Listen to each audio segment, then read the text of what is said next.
Hello everyone, this is Defense Politics Asia and welcome to the Frontline review. And today we're going to be reviewing the Orikhiv sector of the Zaporizhzhia Front. So this is Zaporizhzhia city, this is the Zaporizhzhia Front, and the Orikhiv sector is this part. This is the Orikhiv sector.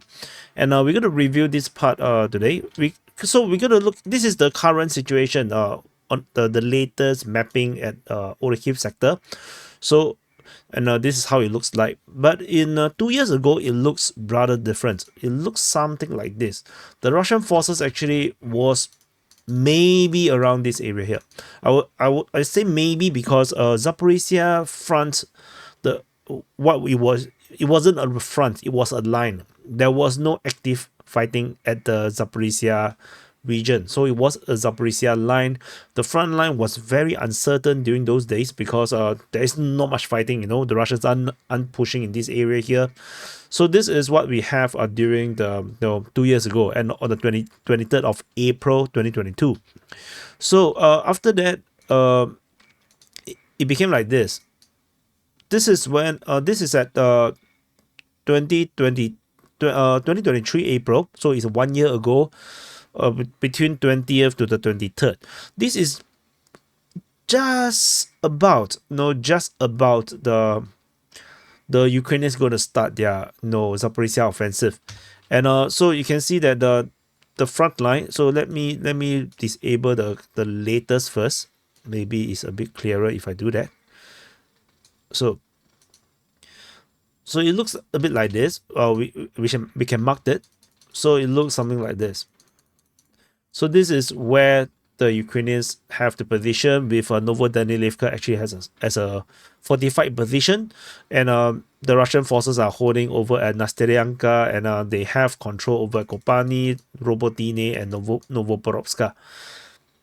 This was just before the Ukrainians went into their 2023 counter-offensive, the Zaporizhzhia offensive.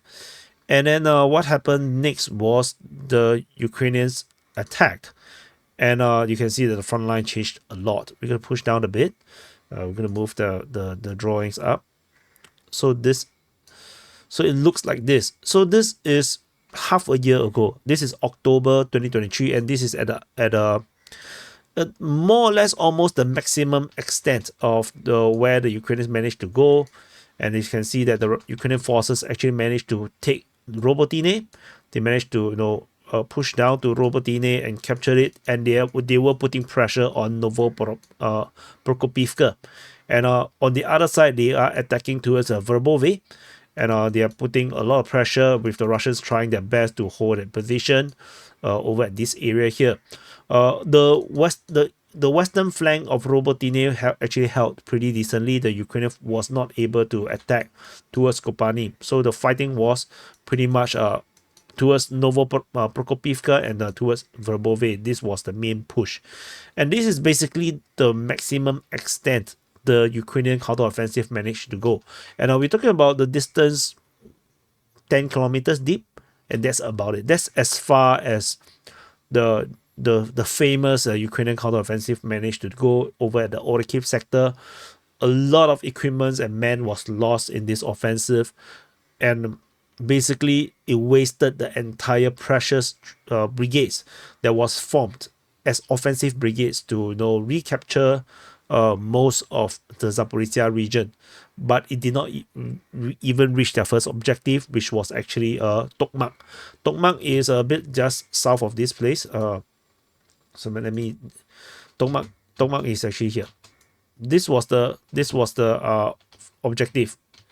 I should disable this. Yeah, this is Tokmak. This is where they really wanted to take, but they didn't manage to go that far at all. So no, that's as far as the Ukrainian forces managed to go.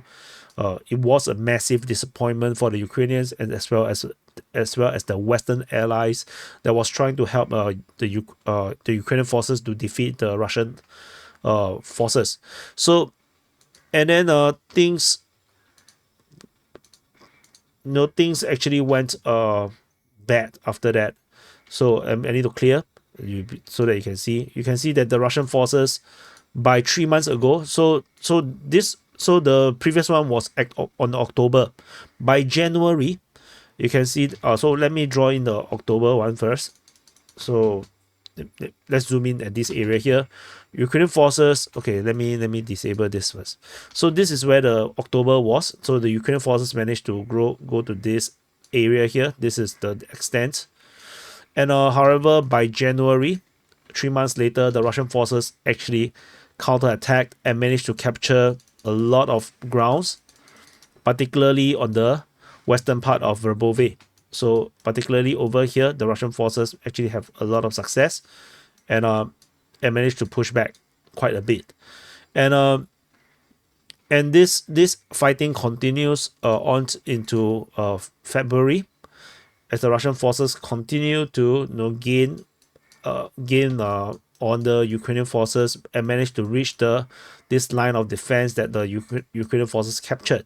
This is part of the first line of defense of the Surovikin line, and the Russian forces managed to continue to gain on ROBOTYNE as well. So that was what happened, and this is February. So by March, this is 1 month ago, the Russian forces managed to improve their position at ROBOTYNE further, as well as further up here. So this is the new line that they managed to improve on the northwest of Verbove, and as well as at ROBOTYNE. So then we come to 23rd, this current situation.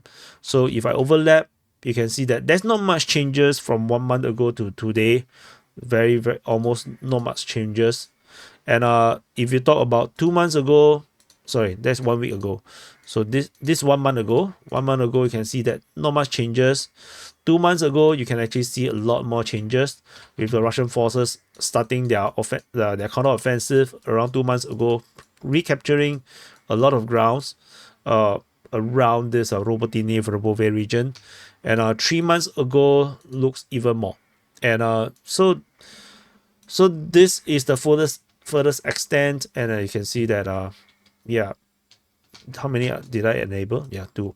So this let me change another color. So this is where the line currently is, and this was where the Ukrainians managed to go previously, and everything in between here is where the Russian forces managed to retake over the past half a year.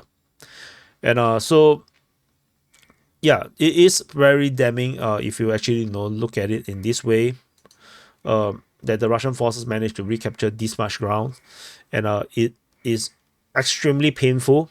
If you really think from the Ukrainian perspective, the amount of troops, equipments that they have invested in this offensive, and now they have all lost it.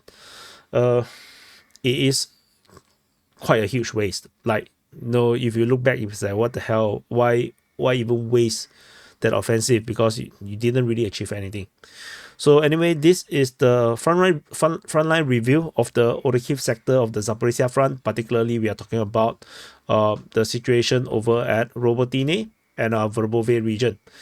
And so, yep. Thank you for watching. Do press the like button, subscribe. Let me know what you think in the comments.